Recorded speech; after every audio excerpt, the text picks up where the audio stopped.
जिप्पन्न देवता भक्त्या जजन्ते सध्यान्विता तेपि मामेव कौन्तेय जजन्ति अविधिपूर्वकम्. The worship of the Supreme Lord and worship of other demigods, that is being discussed in this verse by Lord Sri Krishna. Actually, there is no need of worshipping any demigod beside the Supreme. But in the lower stage, just like the other day we have discussed, because we cannot immediately give up our concept of material existence and material happiness and material distress, we take into consideration very seriously without any spiritual life or without any idea of spiritual existence. Therefore, sometimes recommended in the Vedic literature that for this purpose you can worship this demigod. Just like the other day I gave you the example that those who are diseased, they are recommended to worship the sun god. There are different kinds of desires. One who wants beautiful wife, he has been recommended to worship Uma, the wife of Lord Shiva. In this way, there are hundreds of demigods and we have got hundreds of desires. Just like one who wants to eat flesh, he is advised to worship goddess Kali. Because the Vedic literature will not allow to have a regular slaughterhouse. No, that cannot be. But still, those who want the facility of eating flesh, they are advised that, all right, you worship goddess Kali and sacrifice a goat before the goddess and eat it. But there is a great list of formulas to make that, sacrifice of goat. Not that I take a goat or cow to the slaughterhouse and cut it. No, that is not recommended. The idea is to restrict him, not to encourage him. Just like not in your country, in our country, there is prohibition. In some cities there is strictly prohibition. No wine can be available. But still there are wine shops under government license. So these wine shops does not mean to encourage citizens to come and drink wine. No. The idea is to restrict those who cannot live without liquor. For them there is some concession, because one must live after all. Similarly, one who cannot avoid meat eating, for him that demigod, goddess Kali. But unfortunately, some foolish persons, they have advertised that goddess Kali worshipping, he has become God. These are all foolishness. This recommendation, here it is said by Lord Srila, Tepi mameva kaunteya, that worship of different demigods is indirectly offering worship to me because they are my representative. But avidhipurvakam. Avidhipurvakam, it is not prescribed. Avidhipurvakam. It is what is called in English, which is not legal, illegal. Not prohibited. something which is not allowed by law, but sometimes some concession is given. So anyway, it is clearly stated here, avidhi-purvakam. Then vidhi-purvakam also, vidhi-purvakam is under regulation. Just like in your body you have to take special care of your stomach, the digesting machine for your food stuff. If your digestion is all right, then the energy will be supplied equal to the all parts of the body. So, that is necessary. But at the same time, it is not prohibited that you should not take care of the hand, which is a part of your body. That's all. Similarly, to worship demigod may be accepted if people know that these demigods are authorized agents of the Supreme Lord. There is acceptance of Supreme Lord. But those fools who do not accept the Supreme God and misunderstand that this particular type of demigod is all in all, they are doing nonsense. They are doing nonsense. They are placing so many competitors of the Supreme Lord. That is avidhi-purvakam. That is illegal. Nobody can be competitor of the Supreme Lord. The Supreme Lord is known as asamordha, asama aurdha. Nobody is greater than the Supreme Lord and nobody is equal on the same level. Everyone, whatever he may be, however powerful he may be, they are all living entities. There are innumerable living entities and some of them are by degrees. One is powerful more than the other. So, in the material world, we can see that Brahma, Lord Brahma is the most powerful demigod. Similarly, Lord Shiva is also next to Brahma or equal to Brahma. Somebody says he is more than Brahma, whatever it may be. So, Lord Shiva and Lord Brahma are considered to be the most powerful demigod. But still, it is prohibited that one should not think of them as equal to the Supreme Lord. It is strictly prohibited in Vaishnava Puranas. It is said like this, Jastu Narayanam Devam, Jastu Narayanam Devam, Brahma Rudradi Devate, Samatena Vikkheta Sa Pashandi Bhavet Dhruvam. Any person who keeps on the same level demigods like Brahma Rudra, that means Brahma and Lord Shiva, with Narayan. Narayan is the Supreme Lord. Just Narayan Devam, Brahma Rudradi Devate. They are very big demigods, but even they cannot be placed on the equal level of Narayana, the Supreme Lord. Just Samattena Vikkheta, anyone says that to me everyone is the same. He is pasandi. His pasandi means non-faithful, unfaithful, unbeliever. He is pasandi. So pasandi bhavet dhruvam. He is unbeliever. He has no faith in God. He is an unbeliever. So if we worship demigods as part and parcel of the Supreme Lord, then it is all right. But if we accept a particular type of demigod as he is the Lord, then that is irregular.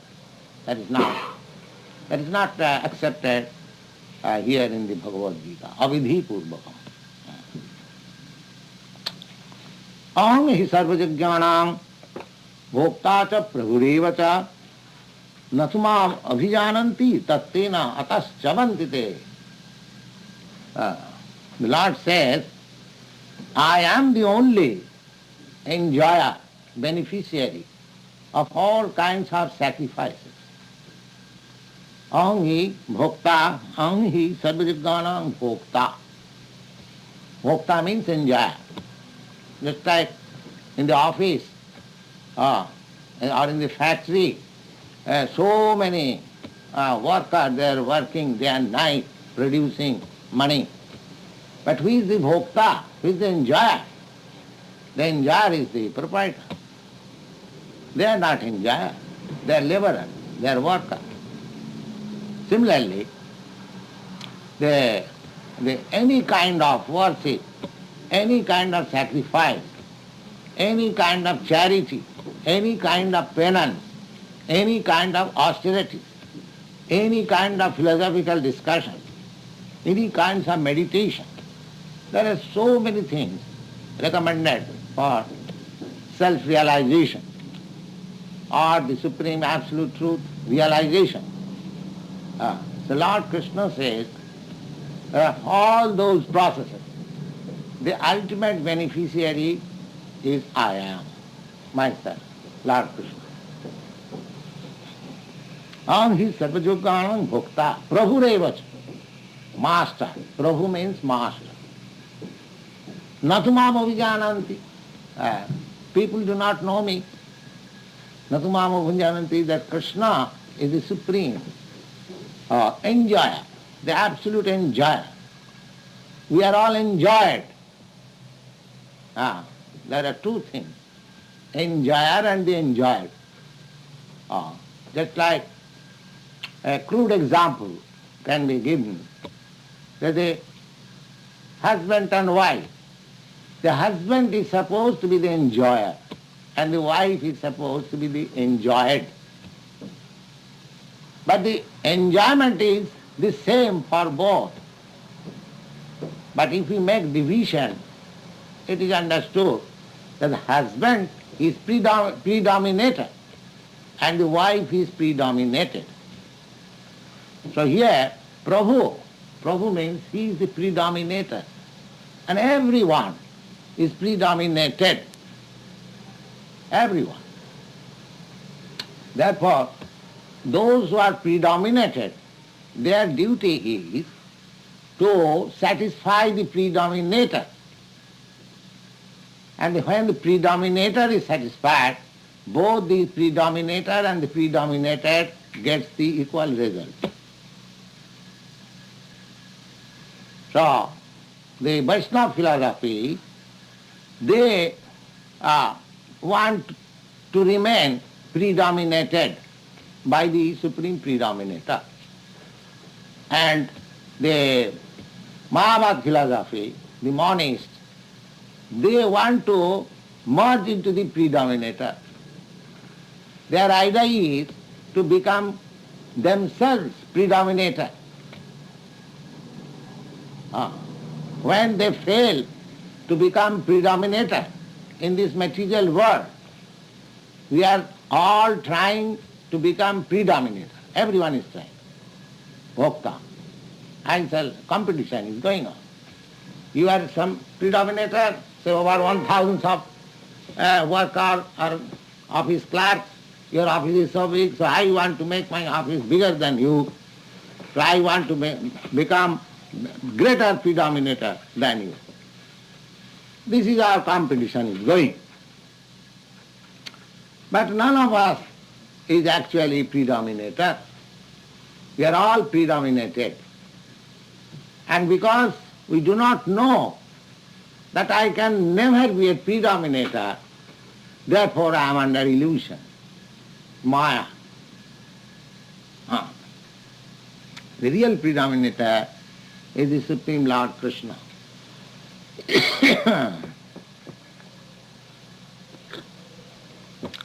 Aham hi sarvajukhanam bhokta prabhurevacha. He is the predominator. Natumam avijananti. People, they do not know. They want to become predominator themselves. But that is not possible. By nature he is not so. I want to be predominator. But actually I am being predominated by my desires, by my lust, by my anger, by my avarice, and so many good qualities. They are controlling me. I am angry, so I tell you something. Nonsense, you see. So that I am predominated by the anger principle. Kama krodha. So therefore, one who knows that I am not predominator, I am predominated. Suppose I am the head of the family. I am thinking that I am head of the family. But I am being controlled by the family members.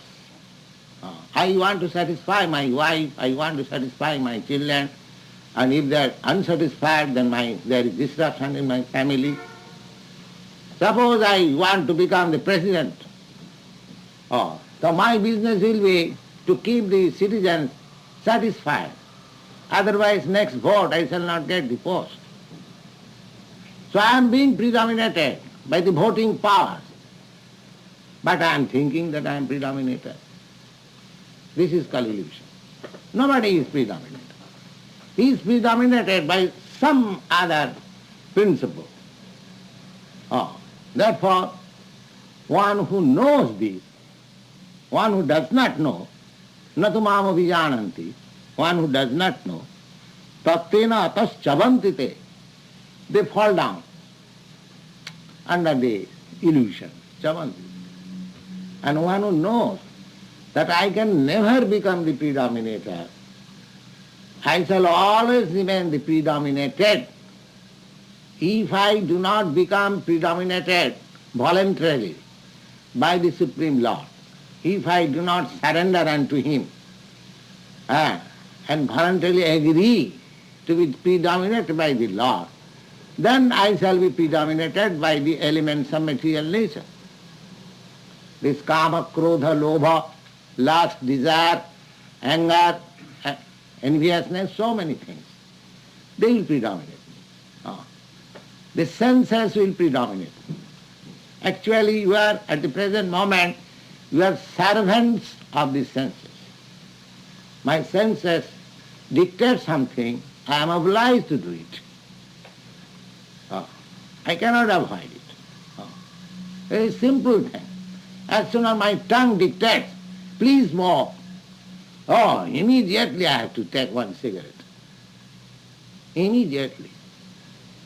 If somebody does not smoke, then he asks permission. Sometimes we do not smoke. Sometimes some gentleman comes and he becomes too much agitated by not smoking, say 5 minutes or 10 minutes. He asks permission. Swamiji, can I smoke? He's being predominated. He does not know. He is thinking that I am smoking, but he does not know that smoking is eating him. He is thinking that I am enjoying LSD, but LSD is killing him. This is the position. It is killing him. So, because he does not know that who is the predominator, therefore, chavanti is falling down. Is falling down. The best thing is best intelligence is to accept Supreme Lord, Krishna, as the predominator and be predominated by Him. That is our natural life. One who does not know, he falls down. Natumama vijananti tattena. Tattena by truth. Simply to know Krishna. Krishna was somebody born in India and he was very powerful and he was very intelligent. He has written Bhagavad Gita. But we do not know actually what Krishna is. And this society is specially meant to broadcast the knowledge about Krishna. Therefore, we have named particularly this society, the Society for Krishna Consciousness. Where is it? The people do not know Him. They are writing commentaries on Krishna's book, but they are speaking nonsense because they do not know Krishna. Oh. Tattena chavanti. They fall down from the truth. Oh. This is. So therefore, we should try to know Krishna by parampara system. Krishna is delivering his instruction to Arjuna. And if we understand, as Arjuna understood, that is mentioned in the 10th chapter of Bhagavad Gita, then we can understand Krishna to some extent. We cannot understand Krishna in full, that is not possible, because he is unlimited and we are limited. So our power will fail to understand Krishna fully. But if we understand something about him, just like in the Bhagavad Gita you will find, Janma karmam divyam je janati tattata. Tatta deham punarjanma naiti mameti kaunteya. My dear Arjuna, anyone who simply knows how I take my birth and how I am working, janma karma, divyam, transcendentally, that person becomes immediately liberated. How is that? Na takta deham. After quitting this body, he never comes again to this material world. Then where does he go? Mameti, in my kingdom. Simply by knowing how Krishna, he is unborn, how he is taking birth, and is supreme, how he is working like us. These two things if we know simply about Krishna, then how to be known? Therefore, the Vedic injunction is tad vijnanartham sa gurumeva abhigachet. If you want to know Krishna, then you must approach a person who knows Krishna. Don't try to know Krishna by your own imagination. People are trying to know Krishna by his faulty imagination. In that way, Krishna cannot be known. So if we want to know Krishna, then you have to know Krishna as Arjuna known. Because Arjuna understood Krishna, what he is. Otherwise he would not have changed his decision. His decision was not to fight, but he changed his decision. He fought because he understood Krishna. Understood Krishna. So here it is stated, natu mam abhijananti. People do not know that I am the beneficiary, I am the enjoyer of everything. I am the Lord of everything.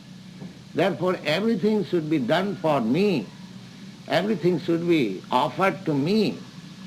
That will make him happy, peace. We are hankering after peace. But you do not know what is peace. You are unnecessarily, illegally claiming overlordship on Krishna's property. How we can be in peace? The material agent, the material energy is there. Suppose if I encroach upon others' property, will it be peaceful? The police action is already there. Why the police is there? So that one may not encroach upon others' right. Police is there. The law and law and order department of law and order. So there, why that is? That everyone should be free to enjoy his right. So you cannot encroach upon others' right. But here, in our material conception of life, our only business is to encroach upon the right of others. That is our business. We are all encroaching on the rights of others. That is our business. So how you can expect peace? I do not allow even a poor animal to live. I am encroaching upon his body. The poor animal is living at the cost of God, but I am encroaching upon his rights, and still we want to establish our right. We encroach upon others' property, others' land, and we want peace. How there can be peace? Our business is to encroach upon others' property, and we want to be peaceful. That there cannot be peaceful. The foolish action is there. Similarly, the material nature is the foolish action of the Supreme Lord. As the state is protected by the Department of Law and Order, similarly, this whole universe is protected by the stringent laws of nature.